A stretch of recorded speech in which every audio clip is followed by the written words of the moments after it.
Hello అండి. Good morning. ఈరోజు potato boil చేసి ఫ్రై ఎలా చేయాలో నేర్చుకుందాం.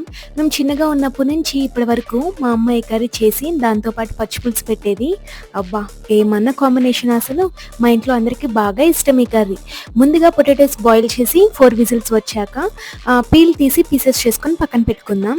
అలాగే మిర్చి, ఆనియన్స్ కట్ చేసుకొని పక్కన పెట్టుకున్నాక కళాయి పెట్టుకొని ఆయిల్ వేసుకున్నాక ఆయిల్ వేడెక్కాక మనం తాలింపు గింజలు వేసుకొని మనం ఇప్పుడు కట్ చేసుకున్న ఆనియన్, మిర్చి ఇవన్నీ వేసి కొద్దిగా పసుపు వేసి కలుపుకుందాం.